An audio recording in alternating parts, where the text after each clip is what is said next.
देखिए science and technology में बहुत ज़्यादा डायनेमिज्म है। डायनेमिज्म का मीनिंग होता है कि इनके सोर्स कि कहाँ से यूपीएससी प्रश्न बना रहा है, इसके सोर्स एक फिक्स नहीं है।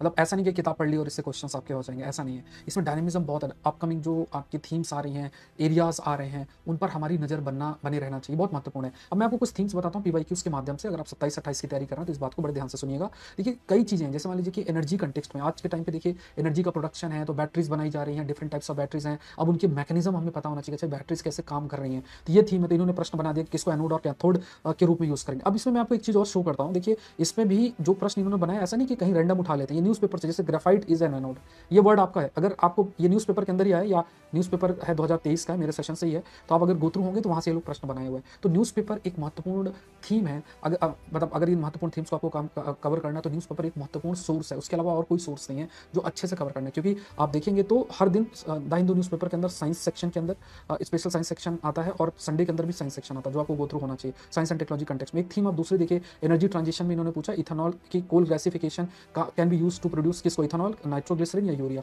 अब कोल है, जैसे आप कोल को गैसिफाई कर रहे हैं, इससे सिन गैस बन रहा है। अब ये पूछना चाह रहे हैं आपसे, क्या बताइए इसको किस पर्पस के लिए यूज किया जा सकता है। कोल गैसिफिकेशन एक अपकमिंग एरियाज एनर्जी कंटेक्स्ट में अगर आप देखें, और इस पर भी कई सारे आर्टिकल्स भी आए हुए हैं, इसलिए उन्होंने प्रश्न बना दिया।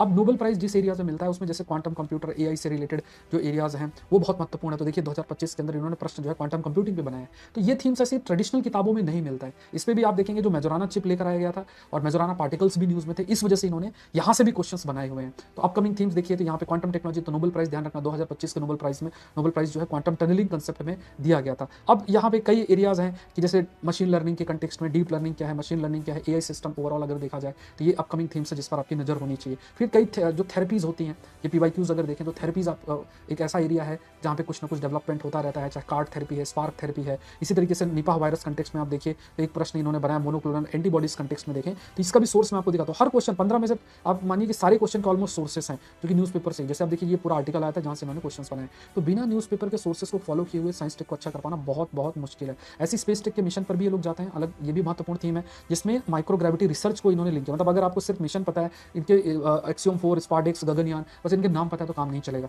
आपको इनका मतलब ऑब्जेक्टिव है और उसको थोड़ा डिटेलिंग में देखना पड़ेगा। तो ये भी चीज़ है जो कि ध्यान रखना है। तो ये नई नई अपकमिंग थीम्स हैं, और इनका सोर्स मात्र एक है न्यूज़पेपर, या फिर आप मुझसे जुड़िए। I am taking like science and technology academy के अंदर चली रहा है, तो उसको आप फॉलो करते रहिए।